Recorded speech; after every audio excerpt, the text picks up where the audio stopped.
Hello and welcome to Galshire Collectibles. Today I'm going to be showing you the first installment of a long series. This is going to be what I call the ultimate binder. It's currently Monday the 19th of August 2024. So this binder consists of 11 different TCGs, both Japanese and English, and 360 cards. There are some spare slots which you'll see in a minute. This is going to be my journey of picking up the cards slowly but surely, hopefully giving you a monthly update of what I've picked up and what's going into the binder. So I'll give you an overview of the binder as it is right now. You'll be able to see some cards that are already in it and the cards that I'm looking to get eventually. Okay. So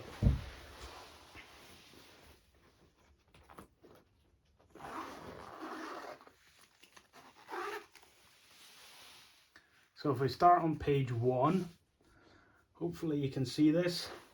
This is the Yugioh Ghost Rare page. Now these are all going to be first edition Ghost Rares. Blue Eyes, Red Eyes, so on and so forth. As you can see, there's a card already in there. If I pull that out, this is the Blue Eyes Ultimate Dragon. And I actually pack pulled that from a pack at Tesco of all places. Now, this binder is going to cost me a lot of money, so therefore I'm going to be doing it really slowly over time. Just picking up a few cards. To start with, there might be 20 cards in a month, but from then, it'll probably only be maximum 5 cards a month, mainly because of how much it's going to cost. Moving on, we have Japanese Ultimate Rares. Now, feel free to pause at any point and have a look. I do have the card numbers down the bottom here. For this, I decided to go with mostly classics when it comes to Yu-Gi-Oh! Mainly because if you didn't know, Yu-Gi-Oh! Was what I collected as a kid, not Pokemon. So we have all the Egyptian God cards along the top, Ultimate Rare, and the newer Egyptian God cards. Some famous cards like Black Rose Dragon down here and Stardust Dragon, Dark Paladin, so on and so forth. Moving on, you'll see there's some cards already in here. These were picked up of UK Blue Eyes on Instagram. Check him out. And the reason I went with Japanese Ultimates is because 1, they are cheaper, and 2, you don't have to worry about first edition. They're all silver stamped, and they look just as good. So that's the Blade Edge. I do have Shining Phoenix Enforcer down here and Grand Neos. On this page, I have a lot of spare slots around the sides. These 4 are going to be collector's rares, so Tour Guide of the Underworld, Red Blossoms from Undecided here, and in the very center, one of my favorite cards, Fairy Injection Lily Ultra Rare. So if I pull out this card here, you'll see what the collector's rares sort of look like. They're kind of like ultimate rares. They just have the borders all shiny as well. That's Dark Lord Ixchel, whatever it's called. Moving on to Rush Jewel. Now, if you don't know about Rush Jewel, it's kind of like extended art of normal cards. So I've went really old school. Blue Eyes, Red Eyes, Dark Magician Girl, all monsters on this side, all Spell and Traps on this side. So Monster Reborn, Magic Cylinder, Mirror Force, Pot of Greed, Dark Hole, all the famous ones. Moving on, you can't have Yu-Gi-Oh! In a binder without the big Yu-Gi-Oh! Card, Exodia. So all 5 pieces of Exodia. The old school art with the sort of original art with the attack defense box on the right hand side in a wee box. Then of course Gate Guardian. Final Fantasy, I decided to go with just plain full arts, not signed cards, because I believe they actually look better. You get to see more of the artwork. Moving on, we have Pokemon. Now with Pokemon, and eventually you'll see One Piece, decided to go with my favorite characters, or Pokemon in this case. So this whole page is going to be a Zelf. You've got lots of nice Zelf cards. However, most of them are non-hollow, so they will, and I'm sure they'll print more as elf cards, get upgraded to hollows and EXs, so on and so forth. Next up is Scissor, 3 expensive Scissor cards here in the middle. You've got Wind from Sea, Rocket Scissor EX, and Bugsy's Scissor. Moving on, 2 expensive pages here. In the bottom left of the Kabutops page, Shining from Neo 4 and the Crystal from Split Earth. On the Alakazam page, can't have Alakazam without the Masaki promo and the Gold Star, of course. From here, we go into Giratina. Now, Giratina has 8 Giratina cards and 1 that features Giratina, which is the Giratina Silver Medal, mainly because I love the artwork on it. After that's Darkrai, some nice cards here, the nice blue full art from Plasma. Now, this is one of the only Pokemon that's in here, and it's on the Reshiram page. Now, this was a last minute decision to add Reshiram, mainly because I had this card.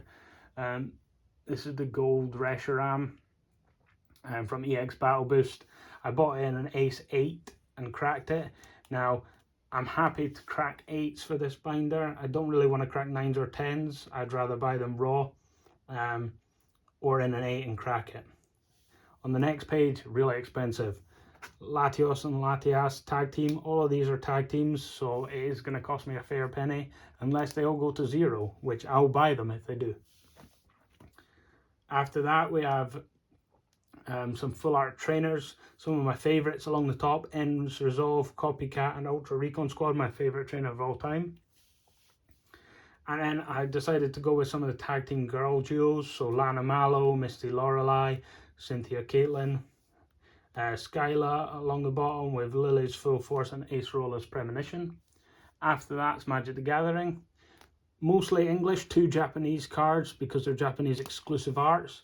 Karn the Great Creator and Narset, part of Veils. Then we have Ezio from the new Assassin's Creed set. 2 nice Lord of the Rings full art extended arts. And Massacre Girl numbered. One of my favourite cards ever. 2 weird cards on the bottom here, Castle Vantress and Lovestruck Beast. Now, they are the highest rarity of those 2 cards, but why did I choose them? They're not expensive. Because I used to play Magic, they're some of my favourite cards I've ever played, so that's why I chose them. One's a land and one's a monster.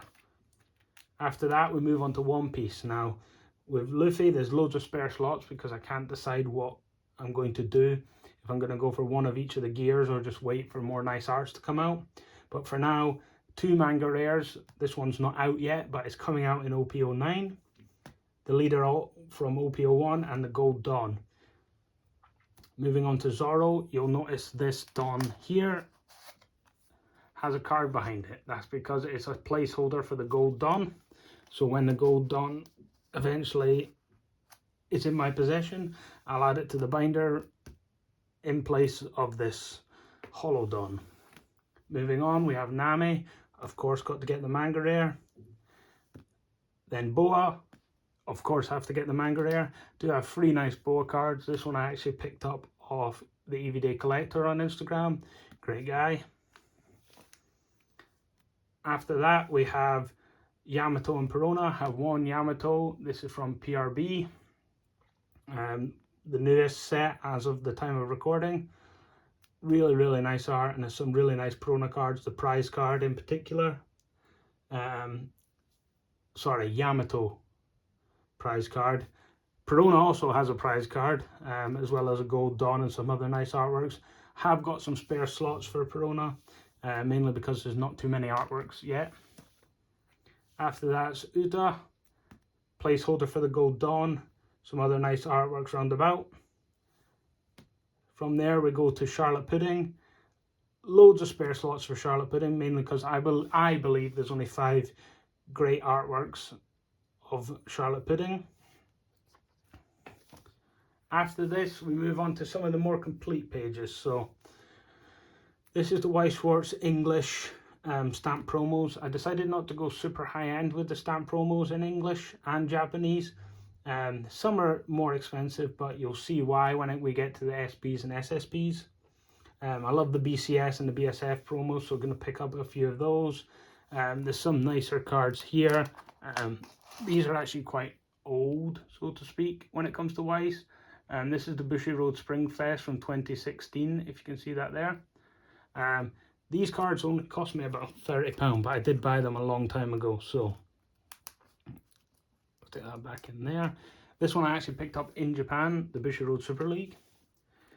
Moving on to Japanese promos, I'm going to have some Sunas down the bottom. Some of these are expensive. The Mai from the King of Fighters, the Freerin stamp promo, the Azur Lane one, and the Albedo. One of my favourites here that I do have is the Chainsaw Man winner promo. See the gold stamp there, super nice. I managed to pick that up on release for about £56 from Japan. It's hard to find, to be honest. I only found one copy when I was looking for multiple at the time.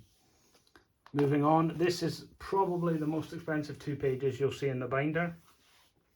Even more than the tag team page, mainly because of one card. Now, it's not in the English one, so English, there are some expensive ones. The Kurumi from Data Bullet and the Roxy from Mushoku Tensei. But the expensive ones are in Japanese. Why Japanese? Because they're cheaper than the English, but they're still very expensive. The Mai, the M for All Existence Mai SP from Bunny Girl Senpai, is extortionate, and it will be one of the last cards I pick up. Hopefully, eventually pick up. You've also got the Albedo from Overlord and the Yoko from Gurren Lagann. Moving on, we go to Union Arena. Now this page here is going to be a full page of Union Arena Red Ultra Rares. Once they start arriving, you'll see how nice they look. On this side of the Japanese Union Arena, mostly 3-star parallels and 2-star parallels. I have got one spare slot down the bottom here. Then it's going to be Union Arena English. All of these are spare slots at the moment because there's no Union Arena English. It's coming out at the end of this year, 2024. So I'll be picking them up as and when and deciding which cards are going to go in when. With Osika, I decided to go with 6 duos and 2 extra cards. 2 extra cards are Hestia and Uzaki. But these cards I decided to go with SSR in the winner.